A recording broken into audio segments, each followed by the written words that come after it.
Welcome back. It is election day, coast to coast sports, starting with the Chiefs and Bucks. Short show today. Don't worry, guys. I'll let you guys focus on the election. Suit and a tie day, baby. Late night for Levi, who just finished calling a Washington State University basketball game. Go Cougs. The Mahomes, the Chiefs beating the Buccaneers in primetime Monday Night Football. There is clearly a fear factor with Kansas City at this point. I don't know what else you can call it. Tampa controlled the game. They led 17-10, fourth quarter. All of a sudden, Chiefs score twice, make it 24-17. Buccaneers fail to move the ball offensively. Then the Bucks miraculously figure it out. And at the end of the game, they tie the game 24-24, send it to overtime. And the argument that I was seeing on Twitter is that the Tampa Bay Buccaneers should have gone for it. Because essentially what they're saying is you either go for it or you're giving it up to a coin toss. Because you know if the Chiefs win the coin toss, Mahomes is going to win the game in overtime. You know it. And so the Twitter heads, the Twitter coaches are saying just go for two. If you make it, you win. If you miss it, you lose. But don't let a coin toss decide your fate. Let your offense decide your fate. I feel I get it. I get it. But if you go for two and you miss it, the same exact people are going to be saying, why didn't you trust the defense to get a stop? Why didn't you trust that you could win the game in overtime? Why didn't you go for the coin toss instead of going for the win and losing? So it's tough because it's a lose-lose scenario. Obviously, if you go for two and you make it, you win. But not necessarily, because the Chiefs still had 30 seconds and they could have got into field goal range. Whereas going for the tie essentially guarantees that the Chiefs are going to also let that game go. Like the Chiefs, we've seen them go down the field, kick a field goal in 30 seconds. So what's to say they didn't? But B, if you go for it and you miss it, it's the same critique. The same people are going to make a different critique, but it's going to be the same people because it's always the keyboard coaches. Credit again to Baker Mayfield for being an absolute stud. He has battled so much this season to get to where they're at. And they're going to be 4-5, and they're probably going to lose to the 49ers. They're going to be 4-6. And it sucks for them because I really do think Tampa Bay is full of talent, but they're missing Godwin. They're missing Mike Evans. They're missing so many pieces that they're missing. They just got overpowered. And all of their losses have been really close. The Falcons twice, the Ravens, the Chiefs, the Broncos. They don't have a bad loss on that schedule. They've lost to 5 good teams. And their wins, they have some good wins.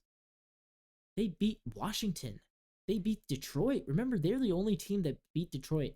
And they're sitting at 4-5 thinking, man, what a terrible schedule we've had. And they play the Niners next week, who I think they could beat, but we'll see. And then after that, they get the Giants and the Panthers and the Raiders.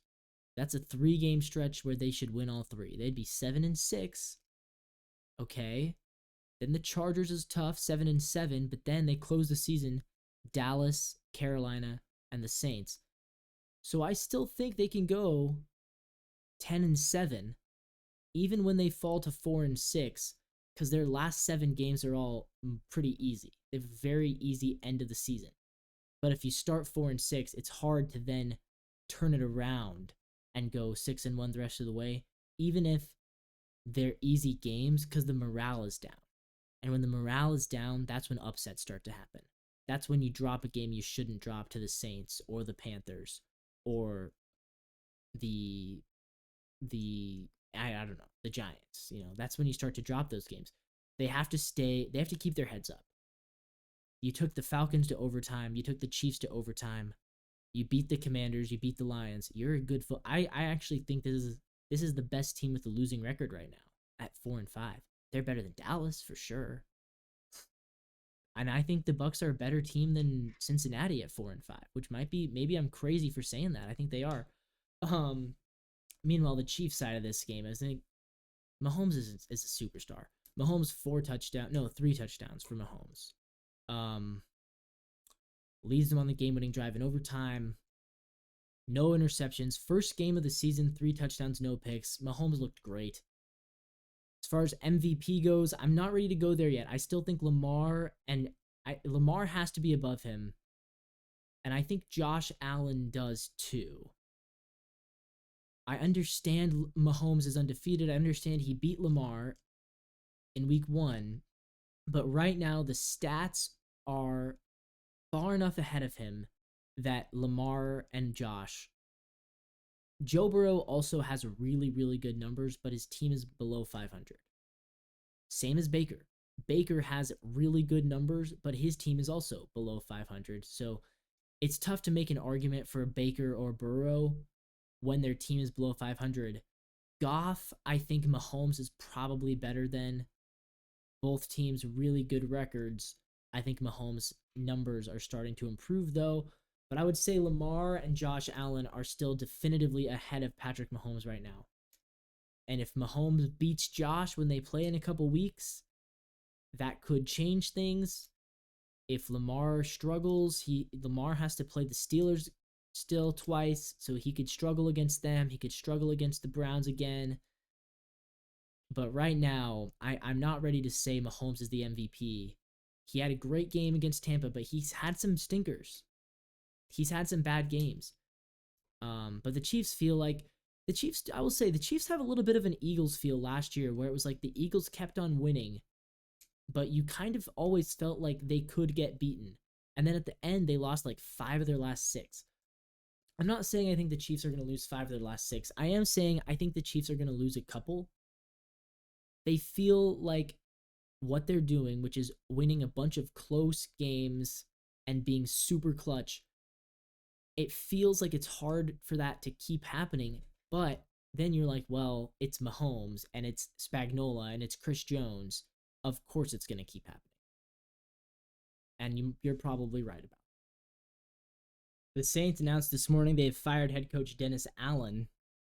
7-game losing streak.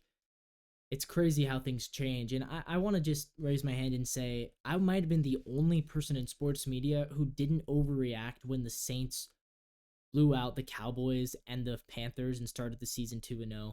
Remember when Rich Eisen and Colin Cowherd, 2 of the most respected guys that 2 of my idols, they both had the Saints at number 3 in their power rankings. And even Drew right here on the Coast to Coast Sports channel had them at like number 5 or something. I'm really glad I didn't overreact. I didn't even see this coming though. I thought they would maybe be like 4-5 when it came by the time week 9 came around. I thought they would still maybe win 7 or 8 games. No, this is a 4-win team. This is a team that lacks talent, lacks discipline, lacks a good quarterback. Derek Carr is not good, by the way. And Dennis Allen, head coach, he's out after 2.5 seasons. Not a single winning season. 7-10 in year 1, 7-10 again in year 2. His first season, he comes in, and the plan was Jameis Winston, right? Because remember, Sean Payton's last year there, it was the year when Winston was the starter, and then he got hurt. And then they turned to Taysom. And then Taysom got hurt. And then they had to turn to, who was it? It was somebody else. It was the guy from the Broncos. It was, what's his name? Trevor Siemian. And it was all 3 of them played. And the Saints, I think they won 6 or 7 games that year. Taysom won a couple. I remember that. And Jameis won a few.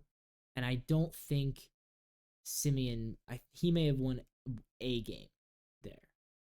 But that was Sean Payton's last season there. And then he left. Dennis takes over, and the plan was to go back to Jameis, because he had played well. I think he played 7 or 8 games before he got hurt. And he played pretty well. Dennis Allen benched Jameis after a 1-2 start. He got hurt. He benched him for Andy Dalton. They went 7-10 that year. And then the next season, Dennis Allen brings in Derek Carr, and they go 7-10 again. And then this season, with Derek Carr and Spencer Rattler, starting off 2-7, on pace to win 4 games, and he's out. I think they made the right call. Part of me is like, could just let him finish out the season, right? The other part of me is like, no, he's bad. He's not a good coach.